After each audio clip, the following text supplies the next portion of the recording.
क्या आर्किटेक्चर सही में टफ है इंजीनियरिंग से? आज के इस डेडिकेटेड वीडियो में हम लोग इसी के ऊपर बात करेंगे, is architecture harder than engineering और नॉट? तो बेसिकली इस चीज़ को समझने के लिए मैंने इस वीडियो को 5 पैरामीटर्स पे 5 फैक्टर्स पे डिवाइड किया है। उसमें हम समझेंगे किस पैरामीटर या किस फैक्टर पे जो है वो कौन सी फील्ड टफ पड़ती है करने में। तो यहाँ पे सबसे पहले पैरामीटर की बात करें तो वो आता है हमारा academics and curriculum. Academics and curriculum में जब आप इंजीनियरिंग फील्ड में एंटर करते हो, स्पेशली सिविल इंजीनियरिंग में, तो यहाँ पर आप लोग को देखने को मिलता है कि आपको थोड़ा सा मैथ्स और साइंस के सब्जेक्ट्स जो हैं वो ज़्यादा पढ़ाए जा रहे हैं। अब मैथ्स और साइंस पे भी थोड़ा सा और अंदर आते हैं डीप में कि एक्चुअली में आपको पढ़ाई क्या पढ़ाई जाती है। तो वहाँ पे आपको अगर आप देखेंगे तो कैलकुलेशंस पढ़ाई जाती है।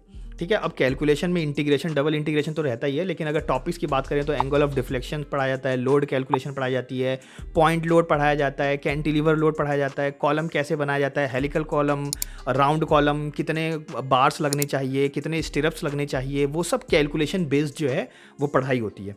ठीक है, मतलब कैलकुलेशन बेस्ड जो है वो पढ़ाई होती है आपकी वहाँ पर।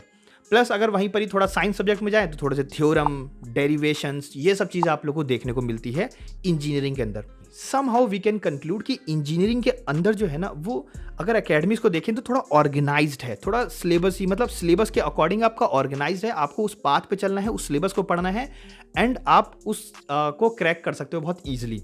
मतलब आपका एकेडमिक्स बहुत अच्छे से 4 साल जो है वो निकल जाएगा। इन केस अगर हम बात करके हैं आर्किटेक्चर में, तो आर्किटेक्चर में यहाँ पर आर्किटेक्चर थोड़ा सा बाजी मार जाता है और वो एग्जैक्टली में उसका एकेडमिक्स जो है वो टफ पड़ जाता है। टफ पड़ने का रीज़न ये है कि आर्किटेक्चर में अगर आप देखोगे तो आर्किटेक्चर में पढ़ाया जाता है डिज़ाइनिंग, प्लानिंग और क्रिएटिविटी पे ज़्यादा फोकस करवाया जाता है।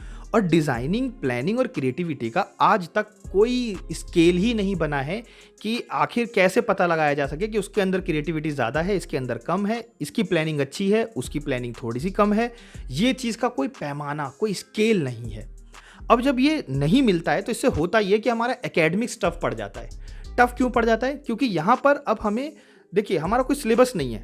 ठीक है, क्योंकि इस चीज़ का कोई सिलेबस नहीं बन सकता, तो आपको समहाउ खुद के साइकोलॉजी से, खुद की थिंकिंग से उस स्पेस को डिज़ाइन करना होता है। अब यहाँ पर क्या होता है, कई बार ऐसा देखोगे, अगर आप रिनोन्ड आर्किटेक्ट्स को भी देखोगे, जैसे कि अगर हम बात करें हफीज़ कॉन्ट्रैक्टर की, तो कई बार ऐसे आर्किटेक्ट्स होते हैं, जैसे मेरे क्लास में भी था कि कुछ होते हैं स्टूडेंट्स की उनकी साइकोलॉजी को ना टीचर समझ नहीं पाता, क्योंकि वो कहीं ना कहीं थोड़ा डार्कर स्पेस बनाना पसंद करते हैं, थोड़ा सा डिप्रेशन वाला स्पेस बनाना पसंद करते हैं। कहीं ना कहीं आप देखोगे थोड़ा ब्रूटलिज्म की तरफ थोड़ा ज़्यादा जाते हैं, उनको ब्रूटलिज्म आर्किटेक्चर थोड़ा ज़्यादा पसंद आता है, और ऐसी साइकोलॉजी टीचर्स को समझ में नहीं आती। और मार्क्स हमें जनरली जो है वो फैकल्टी देती है, क्योंकि हमारा जो पढ़ाई होती है वो एकेडमिक्स के अंदर सबमिशन बेस्ड पे होता है। इंजीनियरिंग में आपका टेस्ट बेस पे होता है, लेकिन हमारा सबमिशन बेस पे होता है। अब सबमिशन पे हम जितनी बार फैकल्टी के साथ डिस्कस करते हैं, जितनी बार फैकल्टी को ऑन टाइम रिकॉर्ड के साथ हम सबमिशन देते हैं, उस पे हमारे मार्क्स लगते हैं, उस पे हमारा एकेडमिक्स जो है वो अच्छा और ख़राब जाना जाता है। अब इसके लिए आपको करना क्या होगा, क्योंकि अगर मैं कोई भी मेरी साइकोलॉजी थोड़ी सी भी टीचर से अलग है और उनके अलाइनमेंट में नहीं मिल रही है, तो वो फैकल्टी मुझे मार्क्स कम देना स्टार्ट कर देगा। अब आर्किटेक्चर को इसलिए भी टफ कहा जाता है क्योंकि कई बार क्या होता है, क्योंकि हमें फैकल्टी के साथ डिस्कस करना है, डिस्कस करने के लिए हमें कुछ बना के लेके जाना है। कुछ बनाओगे उसी पे तो डिस्कस करोगे, क्योंकि फैकल्टी भी फिर ये रिप्लाई में देती है कि जब कुछ बनाया नहीं तो बात क्या हवा में कर रहे हो, हवा में बात कर रहे हो क्या? तो वो चीज़ बना के लेके जानी पड़ेगी। अब मान लीजिए आपने कंसेप्ट की शीट बनाई, आपने प्लानिंग कर ली, बेसिक सिंगल लाइन प्लान भी अगर आपने कर लिया और कंसेप्ट की शीट बना ली, आपका ये पूरा 1 हफ्ते का मेहनत होता है, क्योंकि 1 हफ्ते के बाद फिर आपकी डिज़ाइनिंग क्लास आती है, मतलब डिस्कशन की जो है वो क्लास आती है आपकी। 1 हफ्ते बाद फैकल्टी को वो चीज़ समझ में नहीं आई या हमने कोई एक पॉइंट गलत बना दिया, तो वो कंप्लीट हमारा वर्क रीडू कर देती है। रीडू का मतलब हुआ आप 1 हफ्ता फिर से पीछे हो गए, मतलब आप 0 चले गए। और एक्चुअली में ये है कि अब आपको 1 हफ्ता आगे जाना था, तो अब आपको पिछला काम भी करना पड़ेगा और अभी का काम भी करना पड़ेगा। और अगर दोबारा रीडू मिल गया तो आपको पिछला काम, अभी का काम और इसके आगे का काम करना पड़ेगा। तो इस तरीके से एकेडमिक्स जो है ना वो आर्किटेक्चर का टफ पड़ जाता है, क्योंकि एक्चुअली में हमें सामने वाले की या तो साइकोलॉजी समझो या खुद की साइकोलॉजी समझाते बैठो, खुद की थिंकिंग, खुद की प्लानिंग वो समझाते बैठो, तो वो कहीं ना कहीं अलाइनमेंट एकदम जो है ना डायरेक्ट मैच नहीं करता, क्योंकि इसका कोई स्केल नहीं है कि क्रिएटिविटी को, प्लानिंग को आखिर में डिसाइड कैसे किया जाए कि कितने मार्क्स देने हैं। So yes, we can say in this parameter academics and curriculum के मामले में आर्किटेक्चर थोड़ा सा टफ पड़ता है इंजीनियरिंग के कंपैरिजन में। अब यहाँ पर सेकंड फैक्टर या पैरामीटर की बात करें तो यहाँ पर आता है एग्जाम्स एंड एंट्रेंस टेस्ट। अब अगर एंट्रेंस टेस्ट की पर्टिकुलरली बात करूँ तो यहाँ पर इंजीनियरिंग थोड़ा सा टफ पड़ता है। इंजीनियरिंग इसलिए टफ पड़ता है क्योंकि एक्चुअली में मोस्ट ऑफ द स्टूडेंट्स जो हैं वो इंजीनियरिंग की तरफ जाना चाहते हैं, तो जहाँ पर भी भीड़ जाएगी वहाँ पर कंपटीशन ऑटोमेटिकली बढ़ जाता है। एंड समहाउ ये भी देखा गया है कि इंजीनियरिंग के सिलेबस टफ हैं क्योंकि वहाँ पे मैथ्स आ जाता है और साइंस आ जाता है। और कहीं ना कहीं आर्किटेक्चर में आप देखोगे तो लोग मैथ से भागते हुए आते हैं आर्किटेक्चर के अंदर, तो कहीं ना कहीं उनको वो इजी पड़ता है, वो भी एक फैक्टर है। और प्लस कहीं आप बस देखोगे कि यहाँ पर एप्टीट्यूड टेस्ट और थोड़ा सा थिंकिंग एबिलिटी पे जो है वो टेस्ट जो है वो लिया जाता है, और बेसिक साइंस के जो सिलेबस हैं वो आते हैं। ठीक है, तो इसलिए आर्किटेक्चर में अगर आपको आना है एंट्रेंस के थ्रू तो आर्किटेक्चर आपको इजी पड़ता है comparatively to civil engineering, just because क्योंकि वहाँ पर थोड़ा कंपटीशन भी ज़्यादा है, सिलेबस भी टफ है। और वहीं पर अगर हम बात करें एकेडमिक्स की, तो एकेडमिक्स के अंदर भी इंजीनियरिंग जो है वो थोड़ा सा टफ पड़ जाता है एग्ज़ाम देना। क्यों? क्योंकि वहाँ पर आप जनरली देखोगे इंजीनियरिंग के अंदर कि वहाँ पर अगेन कैलकुलेशन पढ़ना है, डेरिवेशन पढ़ना है, कैलकुलस पढ़ना है, आपको सब कुछ पढ़ना है, थ्योरम व्योरम सब कुछ याद करना है, पढ़ना है, रटना है, जो समझ लो आपको वो करके एग्ज़ाम में देना है। लेकिन आर्किटेक्चर में होता ये है क्योंकि हमारा कोर्स जो है ना, जो हमारा करिकुलम है वो लेंदी होता है। लेंदी का मतलब है, जैसे मैंने आपको कहा कि हमें सबमिशन देना होता है टाइम वाइज, तो जो हम सबमिशन देते हैं ना टाइम वाइज, उसी से हमारा क्रिएटिविटी जो है वो देखी जाती है, उसी से हमारा जो है वो मैपिंग की जाती है, और उसी से हमें नंबर मिलते हैं। तो होता ये है कि जब एग्ज़ाम्स की डेट आती है, मतलब जिस दिन हमें एग्ज़ाम एक्चुअली में देना होता है, उस दिन बस हमें शीट प्रेजेंट करनी होती है कि हम पिछले 6 महीने से ये काम कर रहे थे, हमने शीट को प्रेजेंट किया, पिन बोर्ड किया, और फिर बाहर से एक फैकल्टी आती है, वो आपको मार्क्स देती है, और जनरली वो भी आपको पास ही करती है। क्यों? क्योंकि 6 महीने तक फैकल्टी आपका ध्यान ऑलरेडी रख रही थी, आपसे ऑन टाइम सबमिशन ले ही रही थी। ठीक है, और उसमें फेल बहुत ही कम बच्चे होते हैं, वो भी वही होते हैं जहाँ पर फैकल्टी खुद ही बोल देती है कि इसने पूरे 6 महीने कोई काम नहीं किया है, अगर ये आपको ज़्यादा शीट दिखाता है ना तो इसका मतलब ये किसी सीनियर का शीट लेके आया है। तो वो फैकल्टी ऑटोमेटिकली बाहर के जो इन्विजिलेटर होते हैं, बाहर के जो एग्जामिनर होते हैं, जूरर होते हैं, वो उनको ऑटोमेटिकली जो है वो नोट डाउन करवा देते हैं कि इन बच्चों का थोड़ा खास ध्यान रखना, बाकी को तो आप पास कर सकते हो। तो वैसे भी उनके कान में एक बात डाल दी जाती है, लेकिन कायदे से देखा जाए तो हमें बस शीट प्रेजेंट करनी होती है, उन 6 महीने जो हमने काम किया है, जो हमने टाइम पे सबमिशन दिया है, उसको प्रेजेंट किया, एंड हेयर वी गो।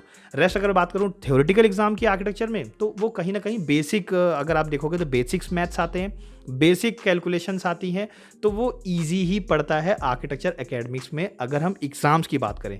वहीं पर अगर आर्किटेक्चर के अगर मैं कोर्स की बात करूं तो वो लेंदी है प्लस टफ है, लेकिन एग्ज़ाम जो है वो इजी पड़ जाता है क्योंकि हमारी सारी लेंदीनेस, सारा जो हमारा दिमाग खराब है वो एकेडमिक्स में ही हो जाता है। तो यहाँ पर अगर एंट्रेंस एग्ज़ाम और अगर एकेडमिकल एग्ज़ाम की बात की जाए तो इंजीनियरिंग टफ पड़ता है। नेक्स्ट पैरामीटर और नेक्स्ट फैक्टर की बात करें तो जॉब अपॉर्चुनिटीज़। अब जॉब अपॉर्चुनिटीज़ में अगर आप देखोगे तो सीधा सीधा यहाँ पर विन विन सिचुएशन होता है इंजीनियरिंग वालों के लिए, सिविल इंजीनियरिंग वालों के लिए स्पेशली विन विन सिचुएशन है। क्यों है?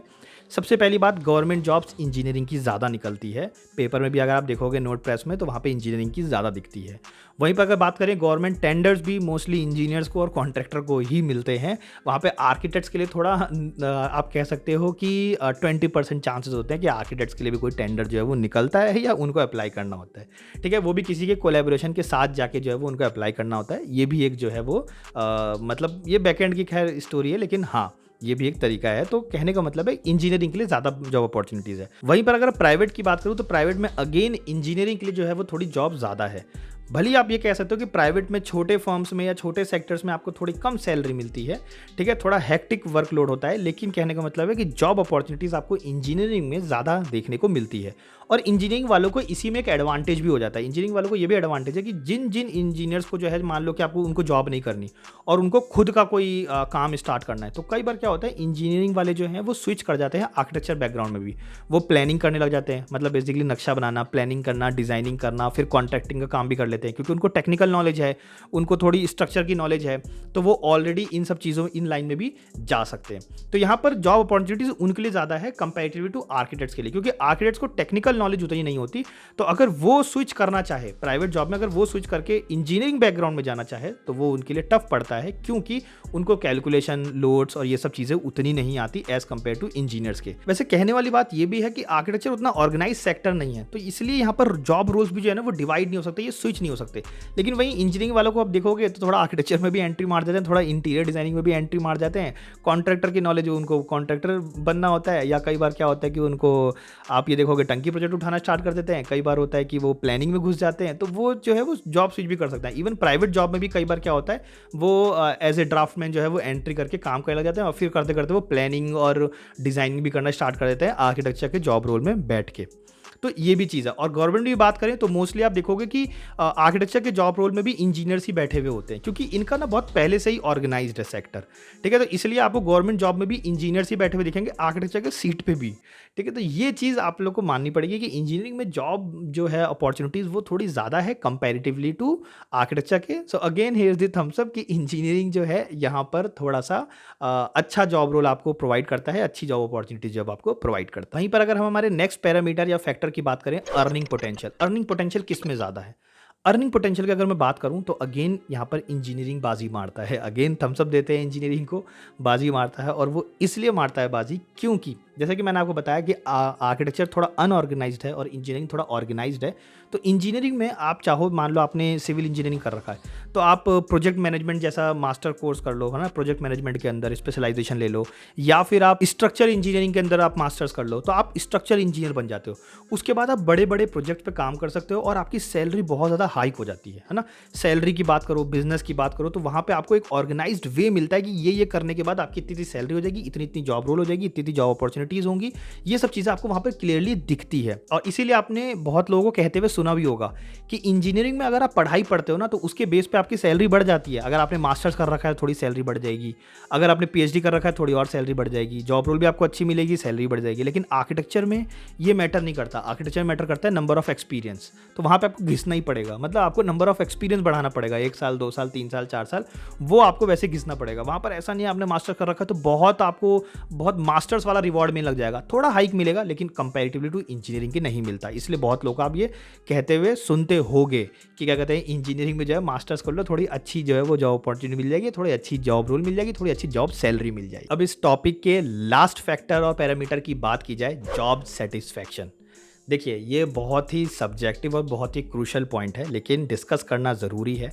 यहाँ पर अगर बात की जाए इंजीनियरिंग फील्ड की, सबसे पहले अगर बात की जाए तो सिविल इंजीनियरिंग में आप देखोगे बहुत ही ज़्यादा हेक्टिक आवर्स होते हैं। सिविल इंजीनियरिंग में आपको मोस्टली साइट वर्क्स करने होते हैं।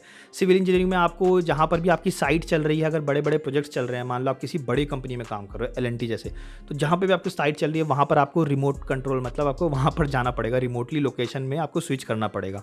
वहाँ पर जाके कई बार आपको साइट वाली जगह पर रहना पड़ता है। साइट पर एक टेम्प्रेरी ऑफिस बना देते हैं, वहाँ पर आपको रहना पड़ता है। दिन रात आपको खड़े रहना पड़ता है वहाँ पर। आपको वहाँ पर रिपोर्ट बनानी पड़ती है, क्या रिपोर्ट जा रही है, क्या बन रहा है, साइट सुपरवाइजन करना, इंस्पेक्शन करना, रिपोर्टिंग बनाना, ये सब चीज़ आपको करनी पड़ती है। तो कहने का मतलब है कि ये थोड़ा सा आपको जॉब जो है ना वो थोड़ा हेक्टिक दिखता है। वर्किंग आवर्स भी इनके थोड़े हेक्टिक होते हैं। कई बार क्या होता है कि मान लो कि प्रोजेक्ट लेट चल गया, ठीक है, प्रोजेक्ट लेट हो गया, तो वहाँ पर क्या होता है, कई बार रात भर जग के छत डलवा रहे हैं। अगर छोटे प्रोजेक्ट की बात करें तो छत डलवा रहे हैं, बड़े प्रोजेक्ट की बात करें तो 24 आवर्स काम चल रहा है, रेगुलरली एकदम काम चल रहा है, एकदम पूरा हर कोई 24 आवर्स पे स्विच कर रहा है, काम हो रहा है, क्योंकि टाइमलाइन डेडलाइन जो है वो मैच करनी है। वहीं पर अगर हम बात करें आर्किटेक्चर की, तो आर्किटेक्चर वाले को कहा जाता है कि ऑफिस में मस्त बैठ के डिज़ाइनिंग करते हैं। And to be very honest, कहीं ना कहीं ये सही है। मतलब कि आर्किटेक्चर के अंदर अगर आप एक आर्किटेक्ट बनते हो, आर्किटेक्चर फील्ड के अंदर आपको ऑफिस में बैठ के काम करना होता है। इंजीनियर आपसे आता है, ड्राइंग लेके जाता है, आपके 2 से 3 साइट विजिट्स फ्री होते हैं। उसके बाद आप जो भी साइट विजिट करते हो, या जिस भी, मान लो आप यहाँ बैठे हो, आपको किसी दूसरे स्टेट या दूसरे सिटी में जाना है, तो उसका बियर जो है वो क्लाइंट पे करता है। मतलब आप जिस भी होटल में रहोगे, जहाँ पर भी रहोगे, वो क्लाइंट बियर करेगा अगर 3 या 2 साइट विजिट से एक्स्ट्रा आपको बुलाया जा रहा है।